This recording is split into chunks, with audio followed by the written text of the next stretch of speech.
Hello. Today we're going to be looking at the 6th chapter of John, specifically verses 1 through 40, looking at three specific events that happen in Jesus' ministry that collectively culminate in Jesus claiming to be the bread of life. So the first story, which is very familiar to many, is the feeding of the 5,000.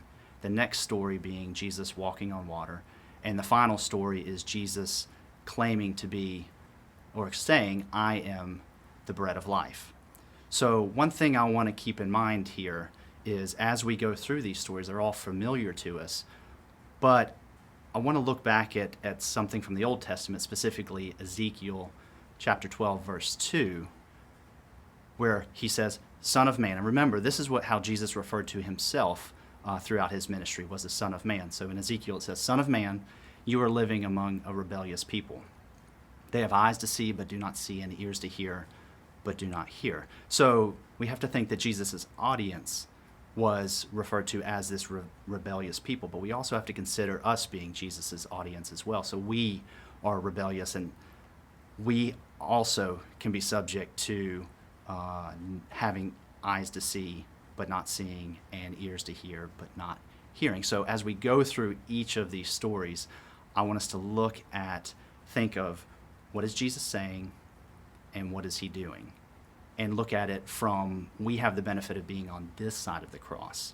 And so from that perspective, we can see if there's something else that we can see in these stories, because they always have more depth to them than just what we can see on the surface. So we'll start with the first one, which is the feeding of the 5,000. So I want to pause the video here, read through it, and I want you to ask yourselves these questions. What do we see Jesus saying?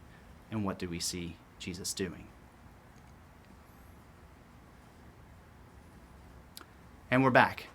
Now I want to walk through these sequentially. So next we're going to go and do the same thing for Jesus walking on water.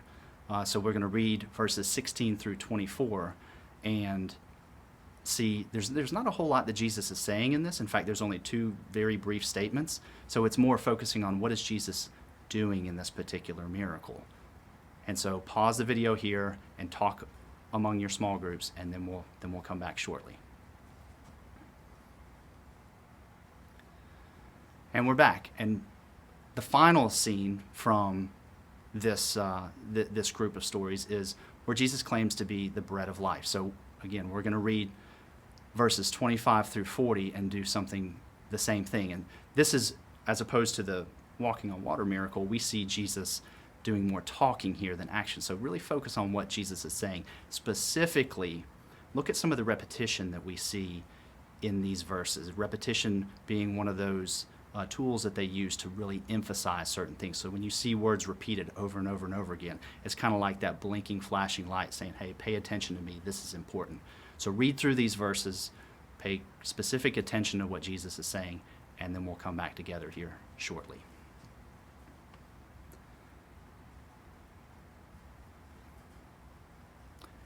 And we're back. So now that we've gone through all three of these scenes within the chapter 6 of the Gospel according to John, we've talked about what we've seen, and we've talked about what we've heard Jesus saying according to the text.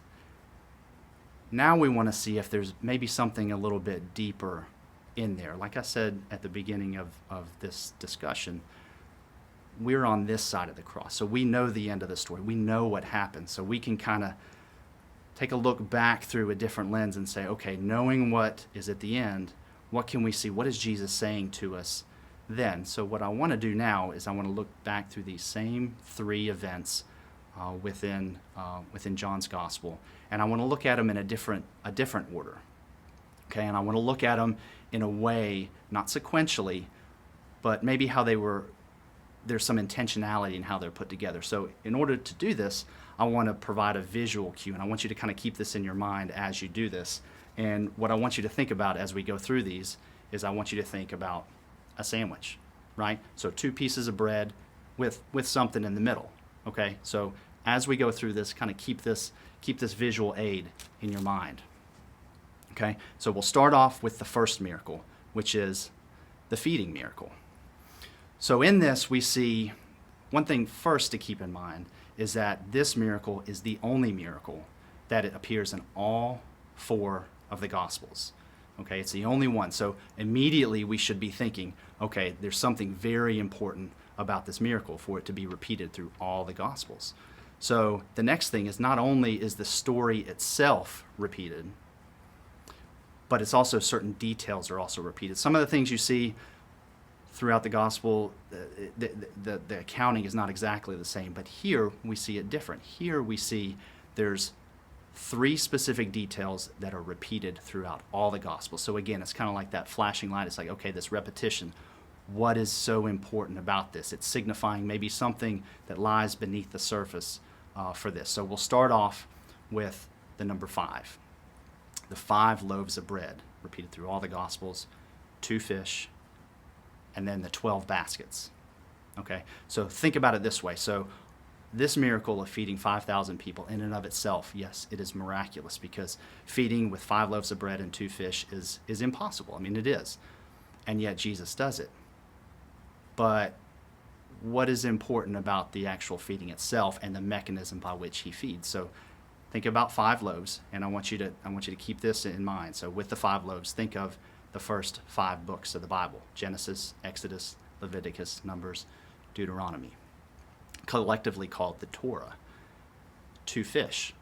Think of the 2 tablets containing the 10 Commandments. Put together the Torah and the 10 Commandments, and what do we have? We have Old Testament Jewish law. Okay? And so that's what Jesus takes. He takes those and he feeds this mass of people using the Old Testament law. Okay? And then when it's over, like after the feeding is done, everyone has been filled up. Jesus has shown how he can take the Old Testament and feed everybody, both Gentiles and Jews. He can feed them. And what's left over? 12. 12 baskets full, representing the 12 disciples. Okay, so this references back to something that Jesus mentions in the Sermon on the Mount in Matthew chapter 5, which is, he says in verse 17, "Do not think that I have come to abolish the law or the prophets. I have not come to abolish them, but to fulfill them." So what Jesus is doing is he is taking something associated with Moses, which is the first 5 books of the Bible and the 10 Commandments, so the Jewish law, and he's not saying these no longer matter. He's saying, look at how I use these to feed all these people. So he is ministering to all these people. So you look at this miracle and see what it does there. Next, now we're going to go to the miracle. It's not a miracle, but the scene where Jesus is sitting around and saying, "I am the bread of life." So this is the other, we take the sandwich analogy, so this is the other side of the bread, okay? So we're going to take this in 2 parts. We're going to look at verses 27, 29, and 40, okay, and look at some of the repetition that we see in there. And then in there, what we're seeing is where people are asking, essentially, what do we have to do to get to heaven? And what does Jesus reply? He says, the work. So people are asking, what's the work of God that we need to do? And Jesus says, the work of God is this: to believe in the one he has sent. So essentially what Jesus is saying is, there's nothing you can do to get there, okay? It's only through faith in me.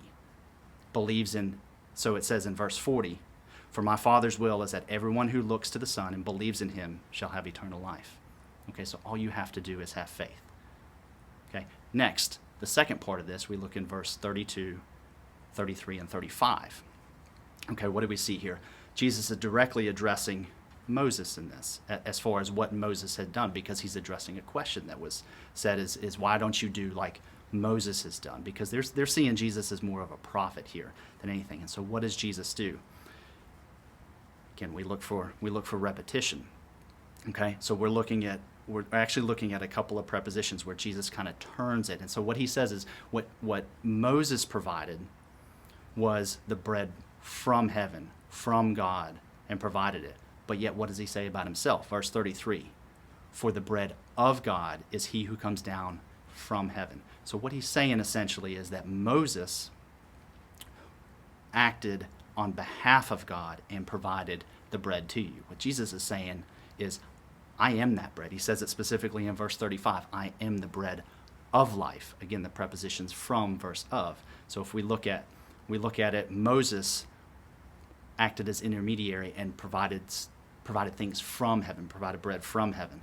But Jesus is the bread of heaven, so he is of God. So how do you get to heaven? You have faith in what is of God, and that is Jesus. Okay, which takes us into the middle part of our sandwich, right? So the meat of it, which now we go back and we look at Jesus walking on water.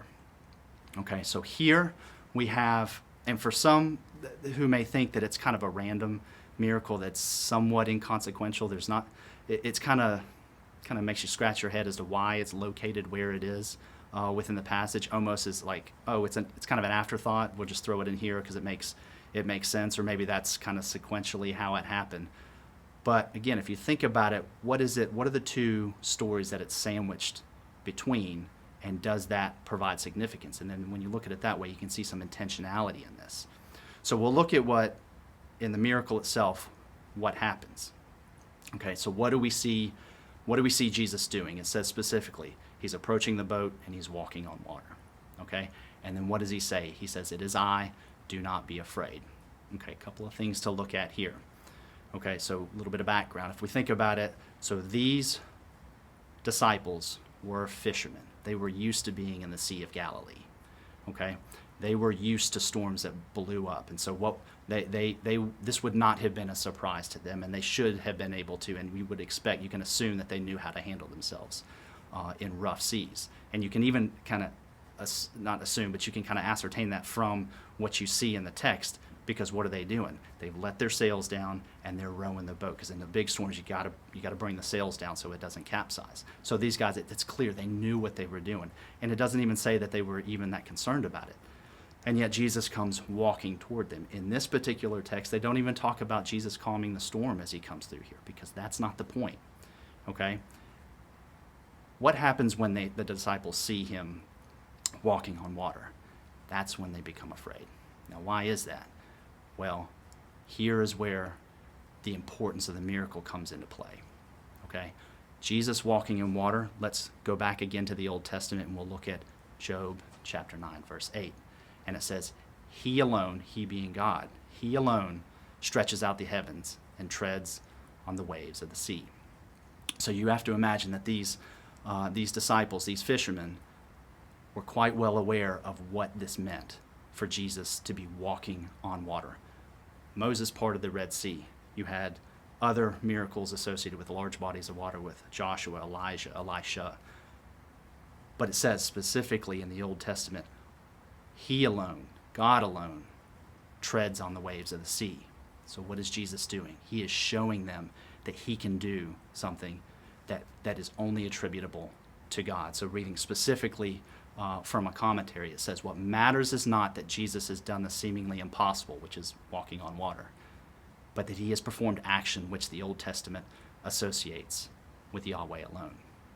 So we're going to wrap up, again, going back to this sandwich analogy, if you will. So as we walk through this, so we've seen sequentially how it walks through, and then we've also looked at it from the point of, okay, we've got the bread analogy, which plays in well because you've got the feeding miracle, and then you've got Jesus saying, I am the bread of life. So you've got that visual. But in the middle, if you think, okay, this walking on water miracle, which can seem sort of random, but it's actually the meat in the sandwich and what it means, you can see that how in the feeding of the 5,000, you have Jesus saying that I have come to fulfill the Old Testament.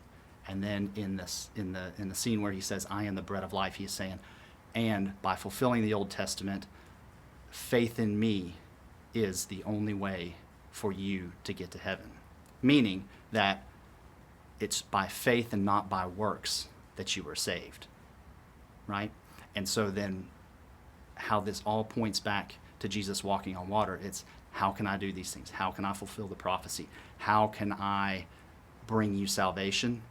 It's because I, Jesus, the I am, can do things that only God can do because I am of God. Thank you guys very much, and I'm going to enjoy my sandwich now.